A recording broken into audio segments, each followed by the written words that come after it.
So when we when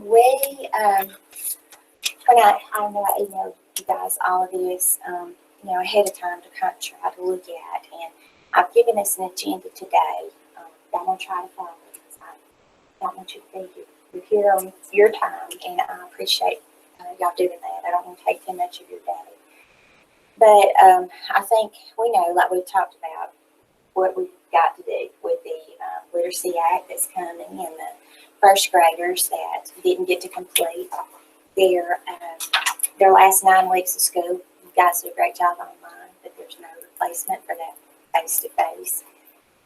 Same with kindergarten, same with every grade. And so what I want to do is just to look at the data that we have and we try to put our heads together going into this next school year, because we know we're behind 8 ball because we missed 9 weeks of instruction. We're still going to be responsible for the grade level content of the grade that we're going into, and then we've got to have a contingency plan on what we're going to do if we are out of school for extended periods of time, because we really don't know what's going to happen with the virus and all of that. Of course, we can't plan for all of those things, but we can at least have a game plan going in. And looking at the data, if you guys will, let's first thing on our agenda is just looking at the data. The first, and I tried to include a little bit of a narrative there to kind of explain, what we were looking at. So, in looking at the data, you'll notice that this is what we had to report to the state for under the terms of the Alabama Literacy Act, and we had to have a consistent across grade level measure, and for us that's STAR. For kindergarten, first grade, that is early literacy. For second, third, of course, it's STAR reading. And what we want to look at is down below there, the beginning of year proficiency versus mid-year, and this comparison was all from beginning to mid, because of course we weren't in school to do that end of year assessment. So in looking at the data, you guys tell me, what are your thoughts when you look at this piece of data that I gave you? Well, for me, the biggest increase was in kindergarten and first grade. The smallest increase was in second and third. Mm-hmm. And that is that comprehension that comes in that second part of the year. Right. They didn't get it in class, but there should be at least a 40% increase. Mm-hmm. That's what we look for. It's 40%. That student growth. Right. So you see it in kindergarten and first grade. Of course, in kindergarten they come in with nothing. So we're expecting that to be a high increase. And then in first grade, of course, they over proceeded that 40%. So for me, when I saw the data, it was, what can we do in second and third grade to make that a little bit higher? It's not that they're not making increases, it's that they're not making that significant amount of 40%. If we'd have been here for the rest of the year, we probably would have seen it. Right. What about anybody else? What do you think? We were talking about, Amy and I were talking about how we had changed our intervention. Mm-hmm. And we were kind of going to be anxious to see how well that had worked at the end of the year. Of course, we didn't finish, but we had just changed it. And we were really feeling like that was a good idea. And so we didn't know what second and third, how they still were doing intervention. We weren't sure. So, but we had, gone back, girls, to just us three, the three main teachers. We didn't have any outside help with our intervention. And which, I had the lowest group, and I did have large numbers, but still, I felt like I could work with them well enough, and I did have an aide come in with me because I had a child that needed an aide. So I felt like I could kind of take some notes and say they're struggling with this, they don't know these letters, that kind of thing. And then give back to, Miss Naylor Armstrong and say, look, she doesn't know this, And that's something then during rest time, I have the extra time that you don't have to work with, one-on-one. And so that's what we usually do. And we felt like we were enjoying that. We thought that was, even though we had larger numbers in each group, we felt like we were making progress. We felt like it was really beneficial to what, like the high group, because they were getting more of what we knew what they needed, because we're kindergarten, we're first, and it's hard to actually train somebody that doesn't have a background in that to be able to do it. I agree. And it's interesting what you said about the high grade, because I'm looking at these third grade students, and before we go on and talk about that, let's look at the next piece of data, where we're specifically focusing on those third grade students, and I hope that my narrative helped explain. But what we're looking at right here, I took this piece of data to look at these third grade students and just look at that group that was not proficient, the ones that were not proficient, and follow them back down to kindergarten to see, to kind of give us a glimpse at, okay, at what point did they start having difficulty? And this is all from the same data, STAR data, and it's all looking at mid-year, because we're comparing apples to, I want to compare apples to apples, because you're obviously going to have for most, you're going to have a higher rate of proficiency at the end of the year than you do at mid-year, because you've had a lot more time to teach content. So in looking at this third grade group, these students are the same student. We're comparing non-proficient, so you can see that group grew as the years went on. But of that group, in kindergarten, you can see we had a few. In first grade, again, a little bit more, but just still a few. It grew in second grade and grew in third grade. So when I look at this and then compare it back to the data that we had to report for the Literacy Act, I started thinking about, okay, what's changing? What's changing for this grade? Because, this grade was proficient in kindergarten, proficient in first grade, proficient in second grade, but then we kept adding a lot to that, as the years went on. And so, and I just want to say, we have the best staff of teachers here of anywhere. Y'all work together better than anybody I have ever worked with. And I have some ideas about what I think may be the issues, but I'm not in there teaching every day. Y'all are. Y'all communicate with each other, and you're all professionals. And I want to know what we need to do to make this third grade group, come down a little bit. Because I know y'all are teaching every day in the classroom, hard as you can go. But it makes me question two things, really. Our strategies and the strength of our whole group instruction. And then it also makes me question the content. Is there a gap in the content of our reading curriculum? Because obviously strong. Are we expecting too much of these kids? And not focusing on the main things first before we expect them to go farther. But I want to know what y'all think. I know, Nikki, you taught in several grade levels. Margaret, reading specialist, taught several grade levels. Same with you, Brittany. I've taught first grade. And I taught second and third. Okay, see? So I need to know, what do we need to do? What are your thoughts on what we need to do? Because when I what I was going to say before, when it's interesting, you're talking about we're giving the height, those kids, we're enriching them a little bit more.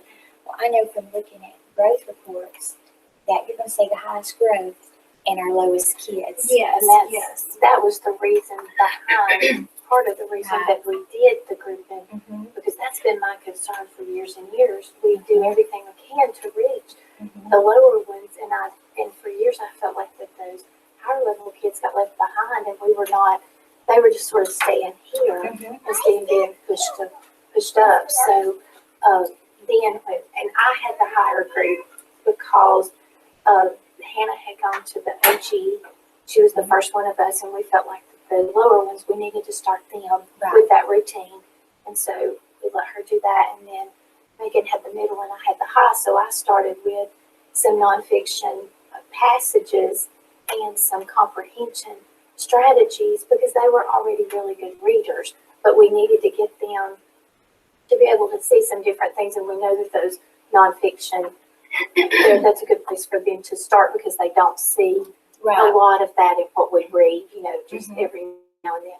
And so we started doing that, and they started, understanding how to understand vocabulary better, in that. And then we started working on some writing, and getting some of those processes going. So we were doing a little bit of a mix, but I could see growth in them. Mm-hmm. And then the overall picture, you bring all the kids back that have had this individual instruction where that they were weaker, and then it just seemed to enrich the whole class better because those children that the high group the others gained from them so that they could speak out about some of the things we were talking about.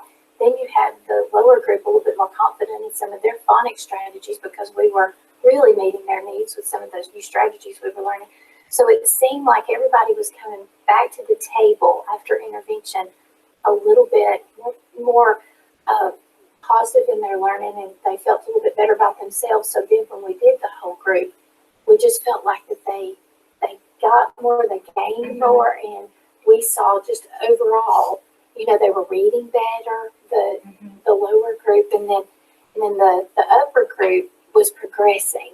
They were not just staying here doing, just some drill and practice things that we've been able to give them sometimes. So you were really building background knowledge and meeting them where they were so that when they all came back together. Right. And that's something I wonder too, like Jane and I had talked about, and y'all all taught kindergarten.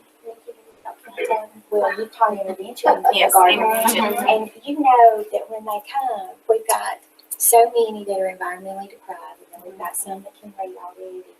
And sometimes I feel like that gap just gets bigger, and that's one of the reasons we talked about doing what y'all are doing to try to get them all on the same playing field, and trying to address kindergarten retention, because it's hard to go on if you don't have what you need for first grade, and we've had to retain quite a few. So I know, that when we see this, it starts there. And sometimes what I'm hoping is by doing this, that we're closing that gap a little bit earlier so that we don't see some of the other problems that we see. And one of the other things I was thinking about, and I want to know what y'all think about when we're talking about a lot of these kids in third grade, they're overall, a pretty high performing group. I think we've had 3 students in that class, if I'm not mistaken, that identified with a learning need and have an IEP. And then when we're talking about growth, which is really what we're talking about here, I'm wondering, is that one of the reasons why we're not seeing that? What do y'all think? If we say that our high students are not growing as they need to, always, they don't show that growth. What do you think? What do y'all think about that? If I could just throw in some dibbles here, because I had to do the dibbles last Yes, year. please. And with third grade and second grade, some second grades, mostly third grades, they're able to call words. They're not able to decode words. So the big thing is the breaking down of the nonsense word fluency, or any word really for that matter, knowing how to break that word apart. And I don't know if that's a gap between second and third, because I know they get phonics in second, but there's not a lot of phonics in our program in third. So the ones that are already coming in with a deficit in second grade, if they're not really catching up that year of being below a year, when they come to third grade, they're 2 years behind in that. And I think that there's somewhere in between where we lose them. And I don't know where. We tried to work on it. I've tried to analyze it. I've tried to see exactly. But they can call words. I mean, they can blow vocabulary out by calling of words, but breaking down the words.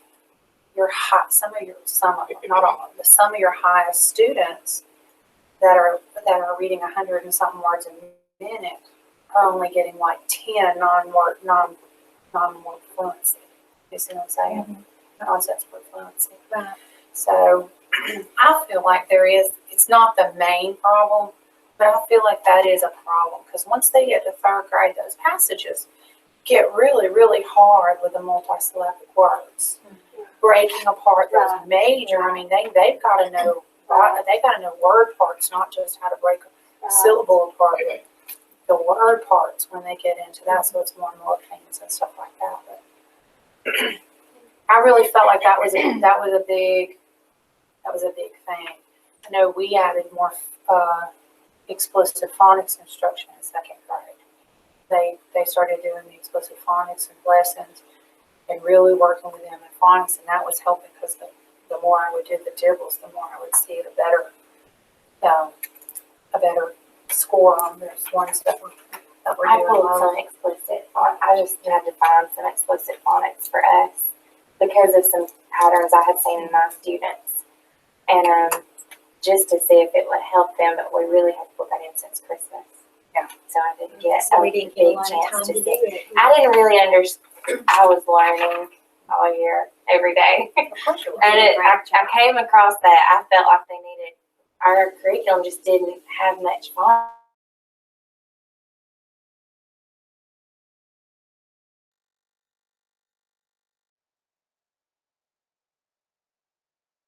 I tried to find what I could on it and just It's started because they assume that they've that already they learned remembered it from first Yeah. grade or second grade. And I would have some They who just assumed. didn't know what to do, and then it would, even the ones who could read at a high rate, they couldn't tell me what they read or why that word, that one word could change the story if you didn't know what it meant. Exactly. And that was what I kept running into. And I was like, if they don't know what if it's hanging on that word, I've got to get them to understand the word before they can understand the story. Well, now Miss Johnson had put a bunch of them for me when I went to this third grade. Did she give you those?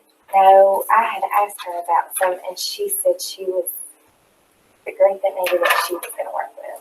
And so I just had to pull from my own class and just went to Google, and then That would be something, see, that we could share, because there's a lot of that neat, it needs things added to it, but there's a lot of that stuff that if you've not, Nikki's taught first, so she has seen it and done it, but shared the stuff that we have with y'all, And I know OG, that was a really good thing, because although I've taught for a long time and taught a lot of different programs, that to me pulled everything together in like one little package that would be beneficial for K through 3.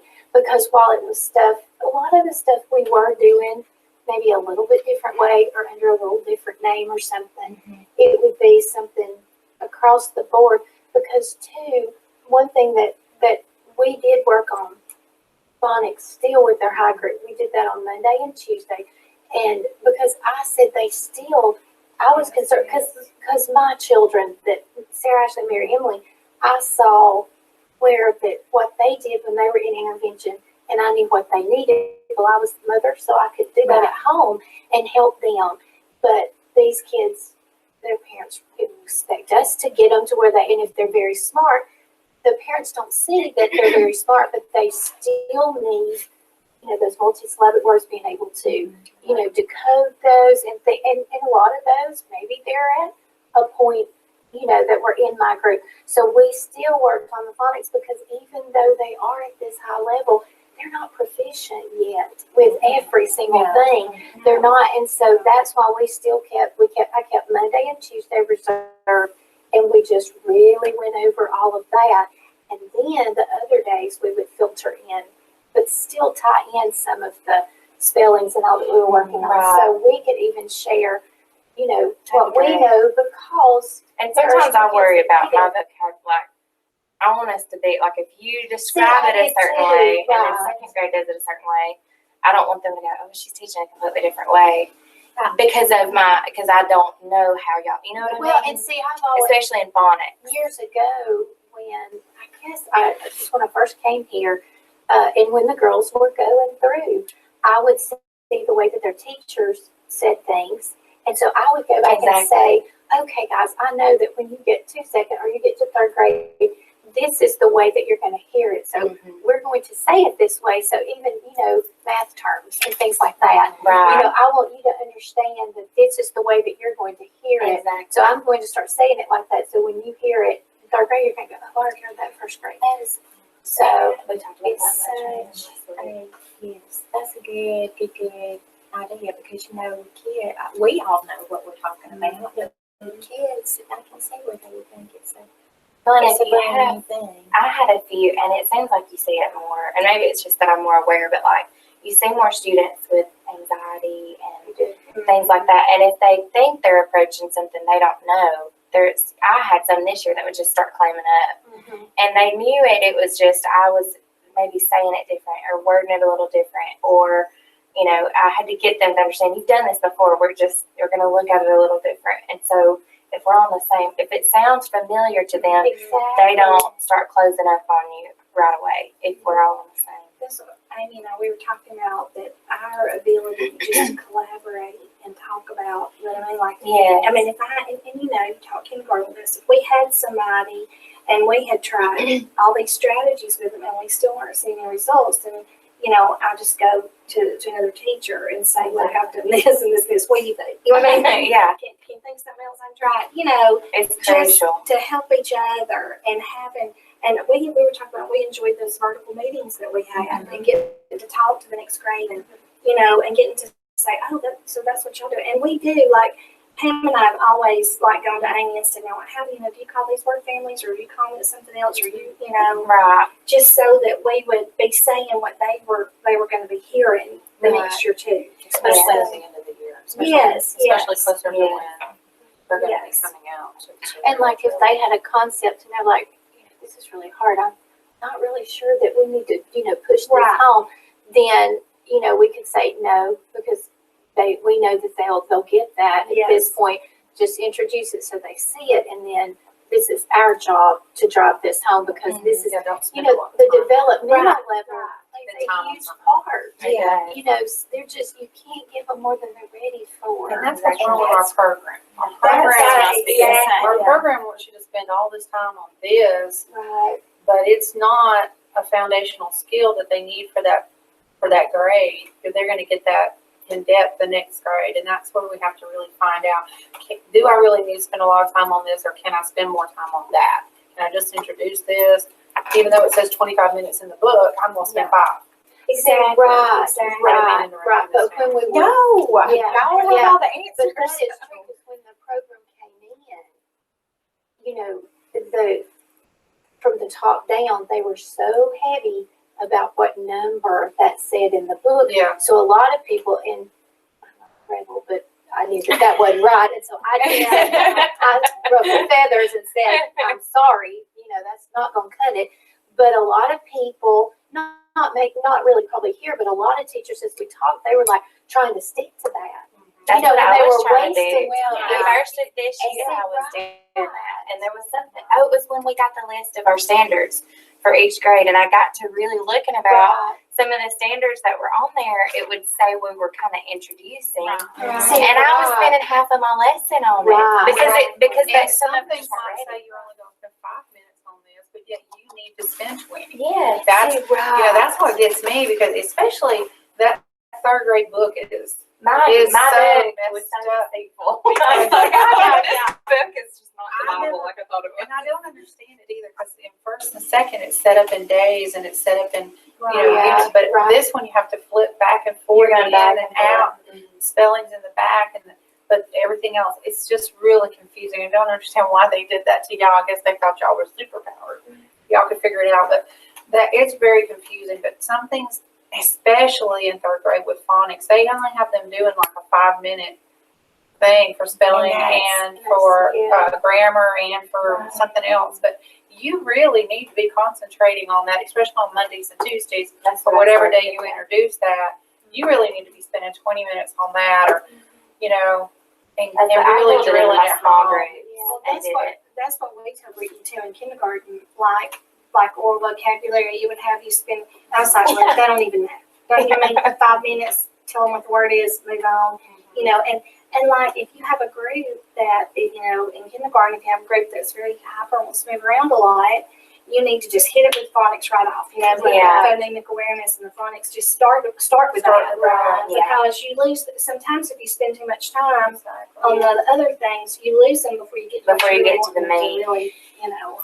And this is exactly what I want y'all to know, that you are the professional, and we've been given that book for a tool. But y'all, and I know I know how it all kind of has evolved into that, because when we adopted that program, and I was a reading coach back then, I mean, we were preached fidelity, fidelity, fidelity. And no, I mean, that's not really the way it needs to be. A professional person knows what their kids need, and just because it's scripted in a program, we have to meet the needs of their students. And that's what I want y'all to feel like you have the autonomy to do. But that's my Going from one, this was the best thing that ever happened to me. Going from one program that had a really deep phonics to a program that didn't have a deep phonics, it helped me because I knew what I needed to fill in, because I had already taught and saw how they learned with the one program going into the new program. But also going from one grade to the next, you know, second grade to third grade. I know you've seen it, you know it, and you jumped 3 grades. Sorry. But when you go from one to the next, especially moving up, you're so familiar with what that second grade or whatever grade it is, you know what you've got to fill in. And it's probably the same way. I never went down. So, but it's probably the same way when you move down, because you know what they're going to be expected to have when they get to that next grade.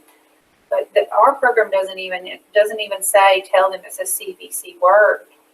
Right. You know, that's not anywhere in our program. It says something funny about, you know, break this word apart. But they need to see those patterns. They need to write them down. They need to see them. They need to understand, okay, it's a consonant, vowel, consonant. It's going to have a short vowel.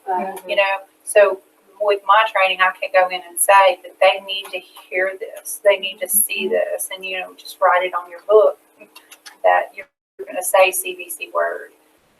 Things like that. It's just Explicit. It's things you just got to add in to that program. I believe this trainings that we've had, especially OG, has been phenomenal for us. It's eye-opening. I mean, I've heard teachers across the county say, I've been doing this wrong for 5 years. This is amazing, you know. And then we're going through letters now, which is going to build on some of the OG. So I just really think that that's going to help all these trainings that we're doing to see. I mean, I'm not saying it's all phonics and it's all phonemic awareness or anything, but when we break it down, especially with dibbles, y'all did a lot of reading with your listening to your kids this past year that we hadn't been doing in the past, doing all the oral reading fluencies and breaking it down and decoding that. That's when you're going to see where those deficits are. Kindergarten does it every day because they have to make check. But then we lose that coming into the next grades because we don't do dibbles anymore. I've had teachers that's like, I don't even know what a nonsense word is. I know, and that's a lot of that probably is my fault. And It's not your fault. It's because we don't do dibbles anymore. I didn't want to throw the baby out with bathwater, but to me, you know, there are some really good components of dibbles that if we use them to guide our instruction are great. But if we use them as an assessment, of learning yeah. instead of for learning, Right, exactly. then it takes too much instructional time. But I get what you're saying. And I was thinking about what you were saying about fluency. A student can have a great oral reading fluency rate, and they could still be benchmarking with that. But if they're a really fast reader, and they're missing all those multisyllabic words or the CBC words, even, Well, that's how she That's found out. yeah. That's how she moved up and changed her instruction, was by listening. If you're not listening to your students every week, you don't know how to read. Because you can read aloud, you can read as a group, and you can read aloud, and you can do small groups. But if you're not one-on-one listening to every student at least once a week, you just don't know. You gotta know. And we never stopped. It was, because we've gone different ways and they wanted it. They didn't want us to do that. And there again, I said, we're going to do it. Because, Biddles was very hard. It was hard to administer. And so it gave everybody a bad taste in their mouth about that. But then I saw just over the years when we did that, and we had to give it, it was like, wow, you could see those that could read 75 words. But they could tell you individual words they read. They couldn't tell you the whole picture of what they read. So you saw these things that you needed to work on. And so we kept doing that. And I feel like that's helped, our kids across the board. It helps the parents. They have something that goes home with them. So that because the parents want to just pick up anything because they don't have the resources we have. And that's what I tell them. It's not your fault. We've got the stuff and we want to give it to you. So if we give them something that they can let their kids just continue after we've let them read it as a cold read, they can continue practicing and, with the comprehension, with the fluency and all that. But we have to teach them what to do or they're not going to know what to do. Exactly. Because I wouldn't know what to do. Exactly. So, and that's one of the things, if COVID's brought us anything, I have learned that, we do have a powerful format with Seesaw. Yes. And maybe using, and we purchased the upgraded version of that. And, I know that y'all are communicating with parents, and this is what this is supposed to sound like, this is what we expect them to do, and then the parent would work, they would read and send it back to you. And, I think that would be a good format for us to explore for, if we're going to send home reading and things like that. even the time reading, we were able to figure out how for them to do that. It may not have been perfect, but it was better than absolutely nothing. And parents, most of them were really good. I'll be honest with you, Ms. Jones, I believe I'll be. Okay. I think those parents need to listen to their kids too, because they think Johnny is a great reader, but when they start breaking it apart and reading it with them in timed readings and stuff like that, Johnny's not such a great reader anymore. So what go ahead. No, tell me what you think. We did the oral reading, and I had some of my highest readers, some of my most proficient, like on test scores, but when you broke it down to comprehension, when they would get like 160 words. Right. But I'd go back and ask, like, if the story I know one of our stories was like the bear and the rabbit or something. And at the end, I just had him flip it back over, and I said, what two animals did you read about? And he couldn't tell me. And I told him, I said, let's flip it back over. I said, I'm gonna write a little, and I wrote a note to Mom and sent it home. And she said, can you send me stuff like this to read with him? I didn't read. She said, I've heard him read in the car. And she said, he loves chapter books, and I'll have him read a chapter out loud to me. But I never asked him anything about it. And she said, I thought he was getting it, and he's good. He's good at taking a test. He can go back and find it. But retaining what he's read, because he's trying to go so fast, he loses it. And I had thought something like that would be good.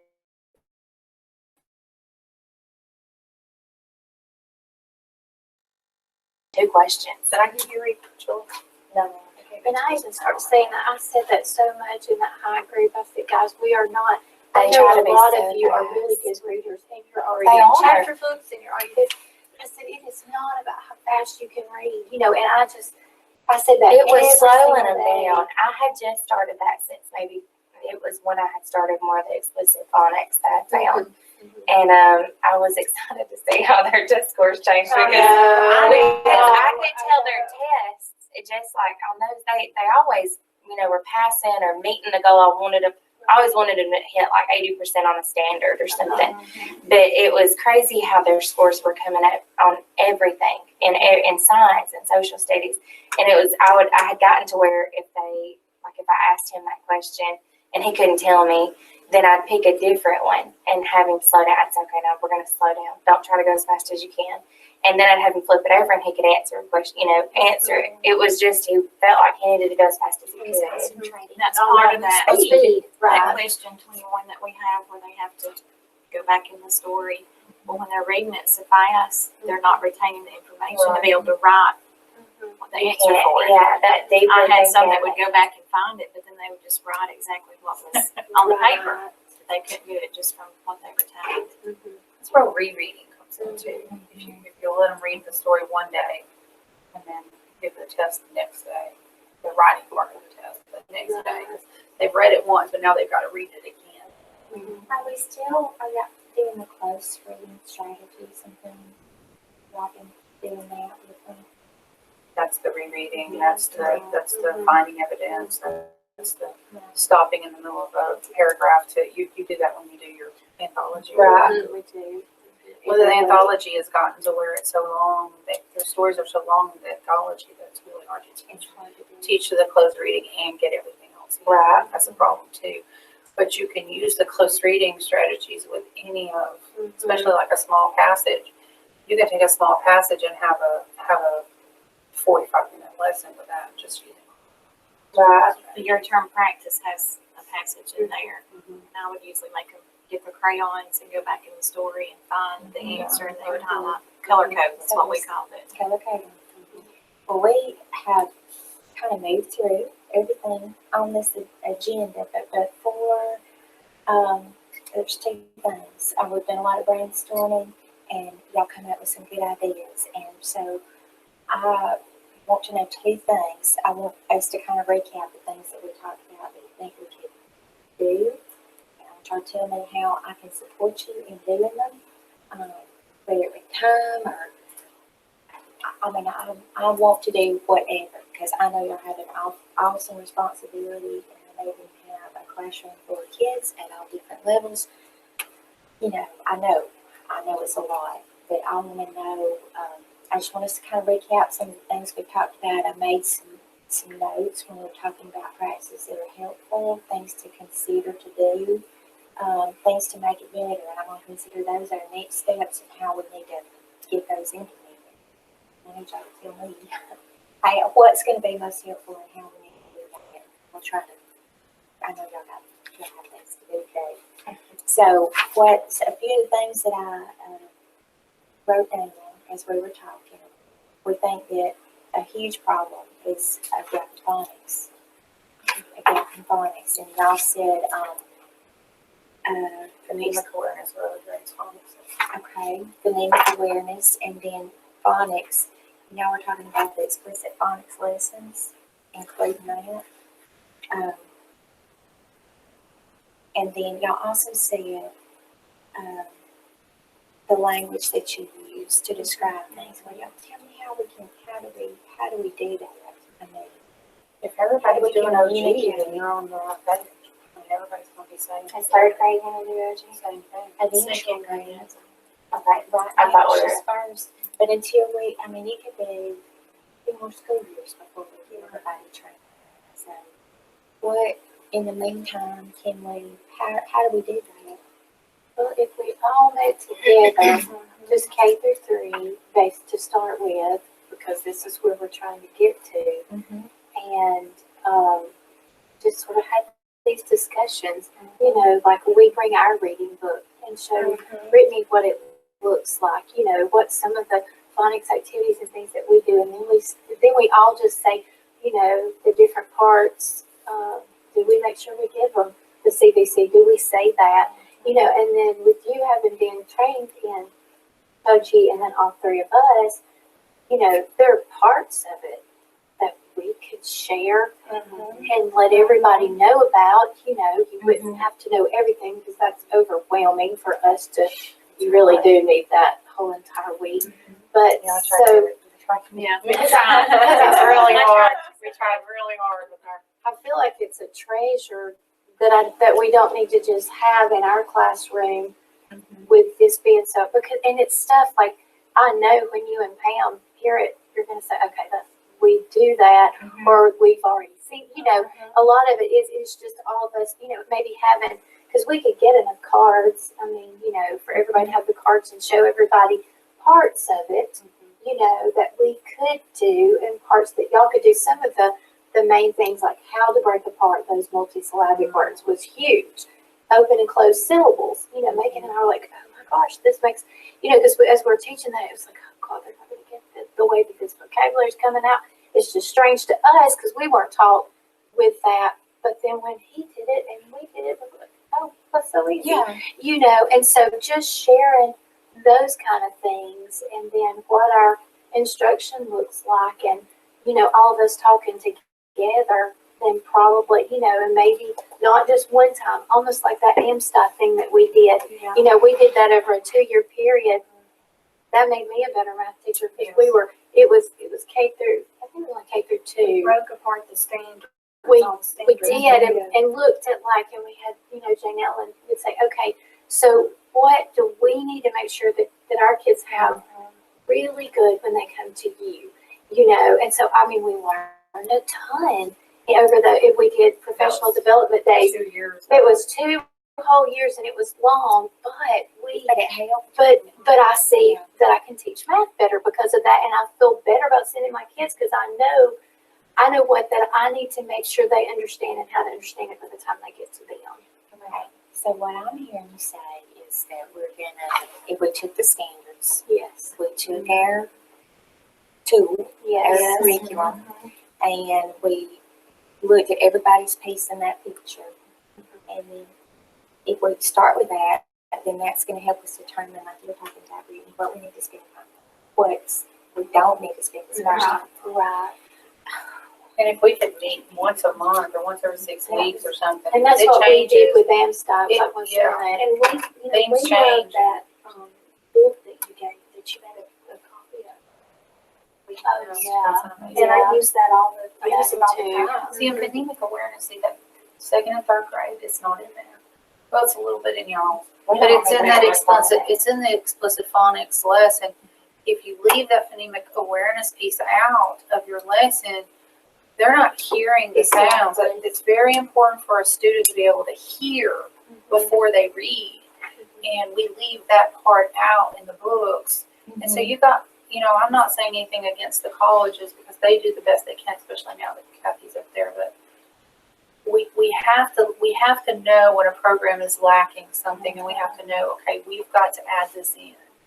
I hate that I'm stretched between 2 schools because I feel like when I get here, I'm trying to figure out what everybody needs. I'm not able to give them what all they need. But I always feel like I'm available because I know y'all have all come to me and said, what can I have? What can I do? What's your suggestions? And that's really good. But, going to each other also. But showing them, because you can't just meet once and say it's done. You just can't, and we It's learned gonna have to that. be on We time. learned But that. the time is the only thing we would have on that. Is when can we all have Well, here's what cross grade level meetings Kinda knowing to what- be able to do that? What we're supposed to be introducing and not what we're supposed to require, like mastery, makes a big difference, because then, Right. if you just know you're introducing it, then you introduce it and kind of, See, you know that they're gonna, because even they're with- not ready for it. A lot of, you're right. And even them knowing that they have this big gap between what that test looks like for them at the end of 2nd grade and what this test looks like at the beginning of 3rd grade is a huge Well, gap. From us to them. Yes. It's a big It difference. is So if you start introducing some of the harder concepts of health, which we didn't have the last couple of weeks of school, and then the maybe when they come into the 3rd grade. Or even they, give them test like hours to see Yeah, What just are- 1 or 2. what's kind of freaking out. They're gonna freak out. That's true. The first 3 weeks of 3rd grade is like, every sure. parent in the school. It's I mean, it is, it's bad. and they blame it on the teacher, and it's not the teacher. It's the program that Just gap knowing is your- That huge. test, I do have a problem with Yeah. the test. Yeah, but that I ReadWorks really that we support introduced it. last year, the ReadWorks has some really great. You could pull some third grade passages. I know y'all asked me last year. This is another thing. I know I'm taking up time. They asked me last year why their passages were on third grade level when they were teaching second grade. It's because at that point in time, the standard says that they will be reading on that next grade level. They're supposed to be reading on the third grade level by the time they leave your class. And so they have to throw those tests in there to see, are they on that level? And some of them are on third grade level and some of them are on fourth grade level in yours. And I did that in ReadWorks. During the break, I started pulling some fourth grade reading level just because, I mean, they weren't in my care anymore, but they needed to be ready for fourth grade. Yeah. And it was eye-opening. Some of it I could have probably predicted, but then some of them were doing just as well. I was like, okay, I feel good about this. Yeah. So that's another thing. So And I think that intervention, like we had talked about it second grade did about kind of trying to do what they did. And I think that's where a lot of it's lost. You know, we still try, but it's like they're not all growing from it. You know, there's growth, but not what we would like to see. Well, and that's something that y'all can all talk about. Look, I believe the best professional development is right here. And I'm happy to come in and watch a class so y'all can go watch another grade Well, or anything. here's something I'm thinking. I want to know how y'all feel about it. I mean, we can dedicate, I think we have 4 days when we come back and when everybody's back in the building. And we can dedicate however much time of that day, one of those days that y'all feel like you would be comfortable with. Because we've got to do both of those and get ready. But, I mean, we can use the professional development money and get subs, but then I know that also takes you out of the classroom. But, I mean, I think at some point we've got to weigh what's most beneficial. And, Or even an hour after school, once every 6 weeks or so. I mean, I know we gotta have faculty meetings because you've got to tell us what's going on in the world, but if we can't if it's not possible to do it during the school day, you know, I think even just an hour every 6 weeks or so after school, I would, you know, I think most teachers would be willing to give that, just to sit down and talk. You wouldn't even have to come in, wouldn't have to be a whole group, y'all could just meet in places. I mean, that might be a possibility too, if we can't do it the other way, if we don't have enough money. well, we have professional development money. And I just kind of continue to prove that we can use it in that way. But I'm willing to support it. However, we'll find a way. Because I think that this is the key to fixing. I hate to even call it a problem, but it is an interference in the progression, and it is going to catch up to some of these kiddos. And it's not just a third grade type, it's all of our problem. You know what I mean? That's all of our students, you know what I mean? Right. Starting with me at the bottom. Well, and I think, you know, to me, the key to everything is always communication.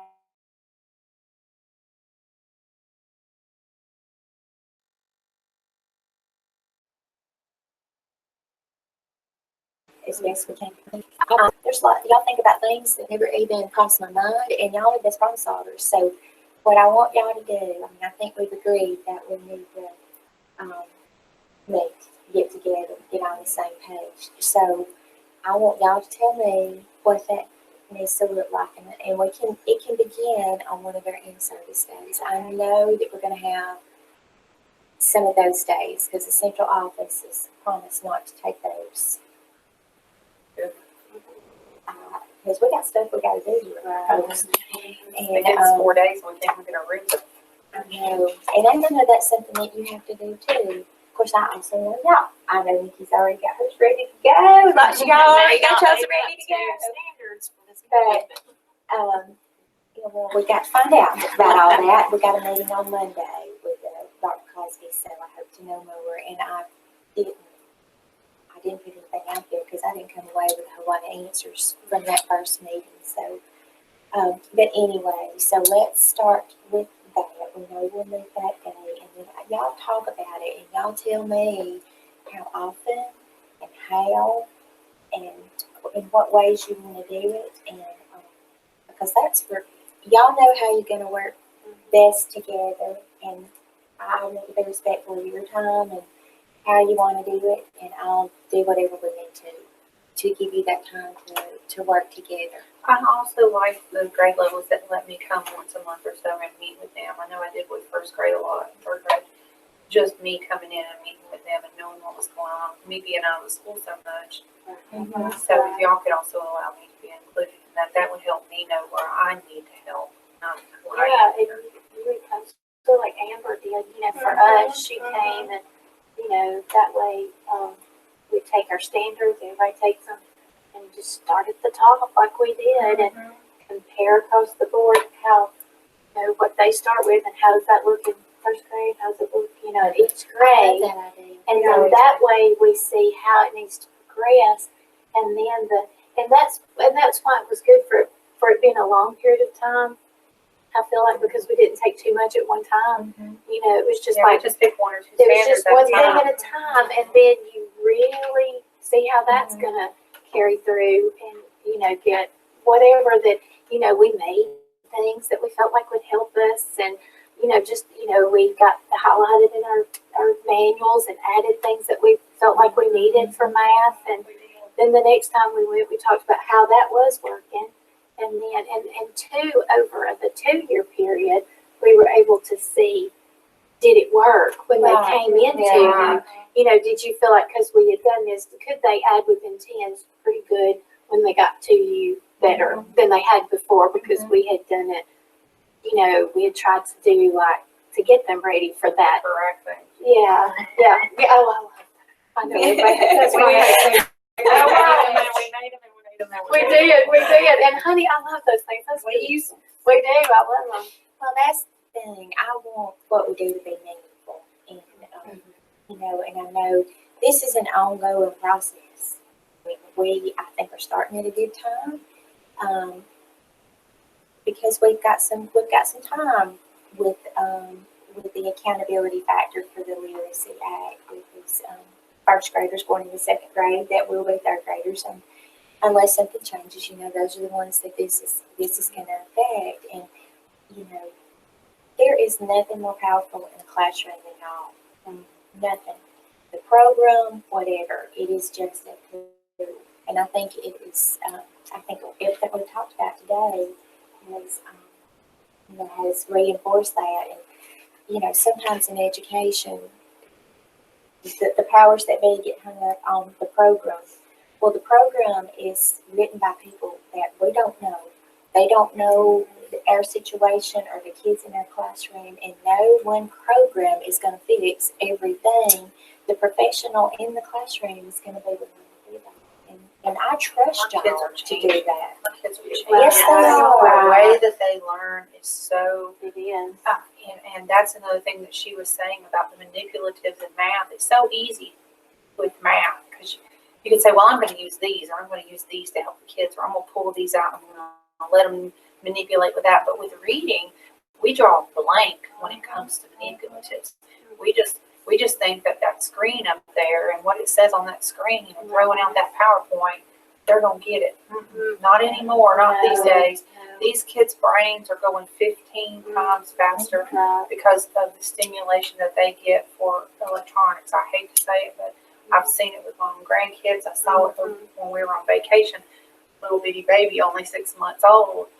And you could it would be screaming, bloody murder, throw a phone in front of its face. And it was, so it's a stimulation thing. So we have to figure out, and that may be where y'all can come in.